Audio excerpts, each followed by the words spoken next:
ये तस्वीर जो आप देख रहे हैं ये है श्रीमान सम्राट चौधरी। शकुनी चौधरी के पुत्र हैं, कहलगांव से आते हैं और कुशवाहा जात के हैं, बिहार से।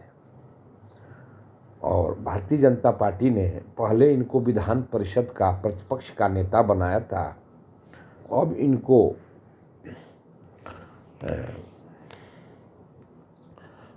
राज्य की कमान सौंप दी है भारतीय जनता पार्टी की। यानी श्रीमान सम्राट चौधरी भारतीय जनता पार्टी के बीजेपी के अध्यक्ष हैं। अब कमल फूल खिलाने की जिम्मेवारी इनकी है। थोड़ी सी राजनीतिक पृष्ठभूमि में जब हम आते हैं बिहारियों के, तो ये पाते हैं कि जब बिहारी बिहार से बाहर जाता है तो बिहारी कहलाता है। देखिए कितना अजीब संजोग है या अजीब एक गाली है बिहारियों की।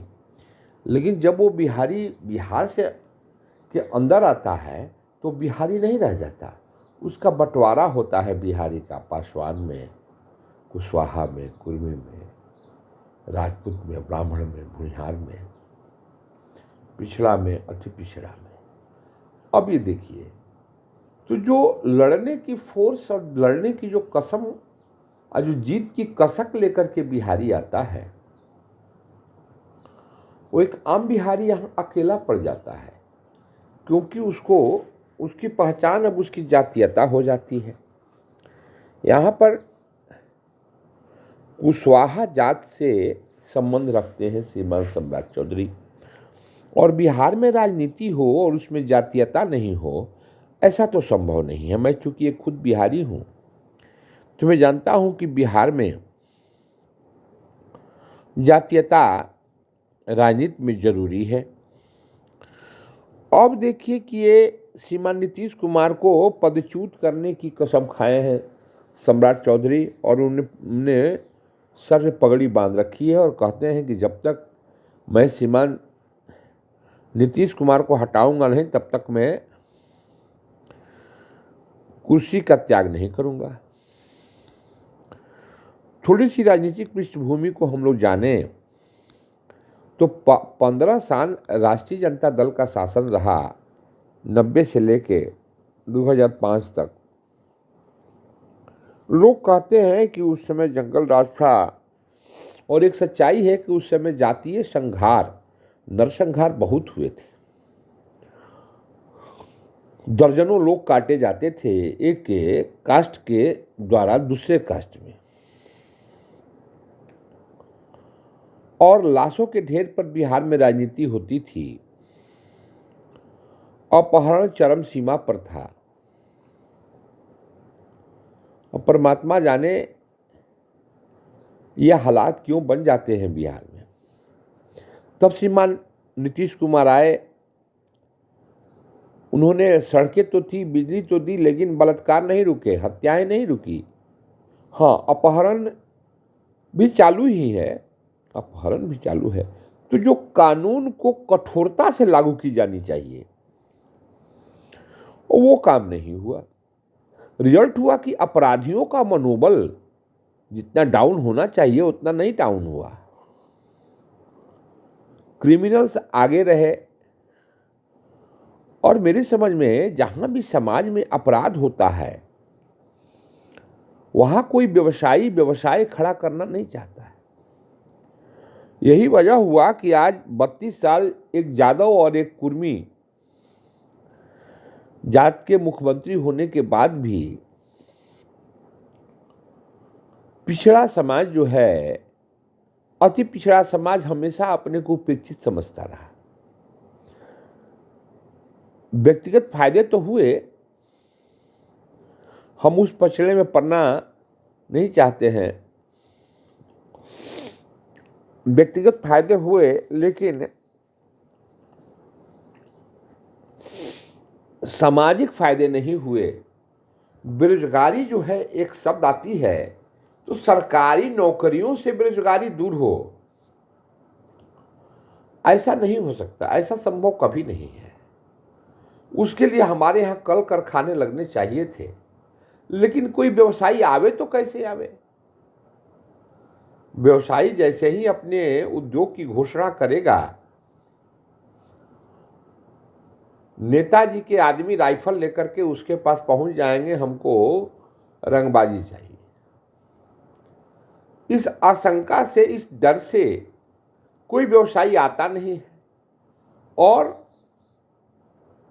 राजनीतिक स्तर पे, प्रशासनिक स्तर पे कोई जिंदा दिल कोशिश नहीं की गई कि हमारे यहाँ इंडस्ट्री लगे, उद्योग लगे और हमारे लोग, हमारे बच्चे जो दूसरे मुल्क में, दूसरे प्रांत में जाते हैं, बिहारी कहलाते हैं और उनको मारा पीटा जाता है, क्या नहीं किया जाता है। महाराष्ट्र में जब बाला साहब ठाकरे थे तो पूर्वांचल शब्द इस्तेमाल करते थे और कितना जहर उगलते थे,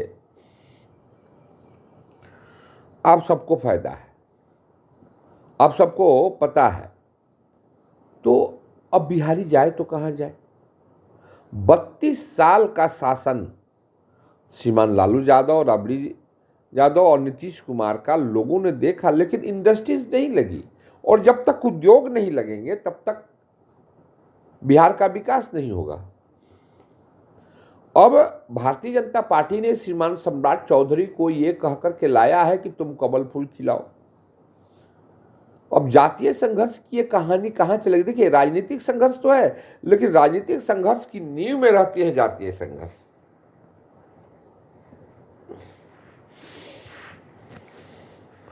श्रीमान नीतीश कुमार लौ कुश की राजनीति करते रहे। लौ माने कुर्मी, कुश माने कुशवाहा। श्रीमान लालू यादव माई, मुस्लिम और यादव की राजनीति करते रहे।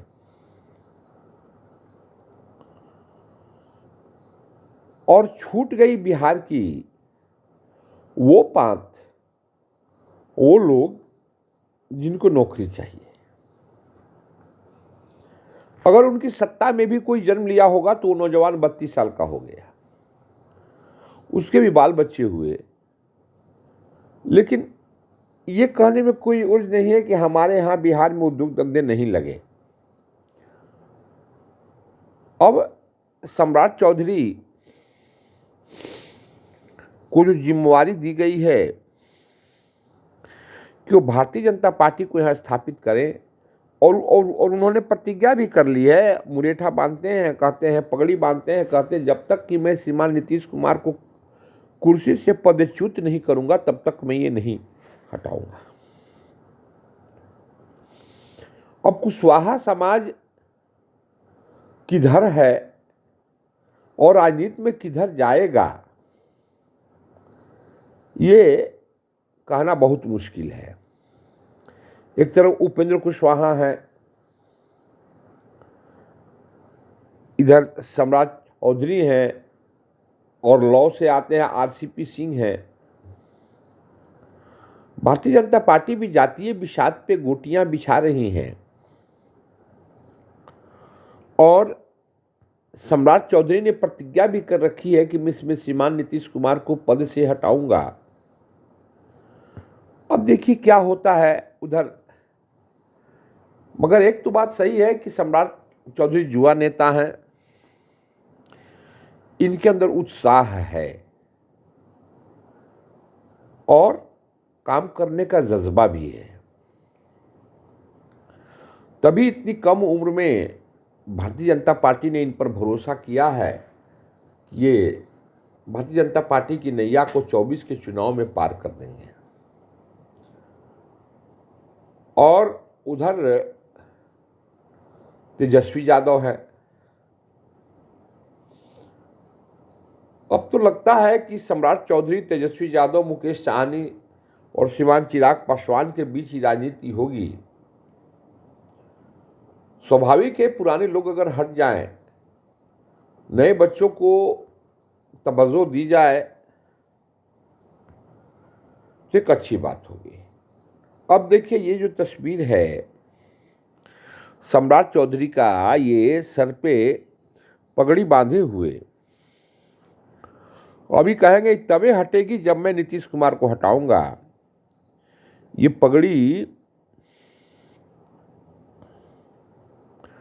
पर्यायवाची शब्द बन चुका है नीतीश के रिमूवल का। अब श्रीमान सम्राट चौधरी कितना कामयाब हो पाते हैं और कितना भारतीय जनता पार्टी को इनके अध्यक्ष बनाने से फायदा होता है, ये तो समय बताएगा। लेकिन निश्चित तौर पर भारतीय जनता पार्टी के कार्यकर्ताओं के बीच में सम्राट चौधरी ने उत्साह भर दिया है और बीजेपी का ये फैसला विपक्षी भी कहते हैं कि जानदार और शानदार है। अब कुशवाहा समाज को भी एक बहुत बड़ा फोरम मिला है, बहुत बड़ा मोर्चा मिला है श्रीमान सम्राट चौधरी के द्वारा। और अगर कुशवाहा समाज बीजेपी के साथ मिलकर के वोट करता है तो भारतीय जनता पार्टी के लोगों को उम्मीद है कि ये एक बड़ी ही अच्छी शुरुआत होगी और हम कामयाब हो जाएंगे हटाने में। ऐसे भी बाई इलेक्शंस जो हुए 3, एक तो अनंत सिंह बाढ़ से अपने बल पे जीत गए और 2 कुढ़नी में और एक जगह और हुआ, वो 2 जगह भारतीय जनता पार्टी ही जीती।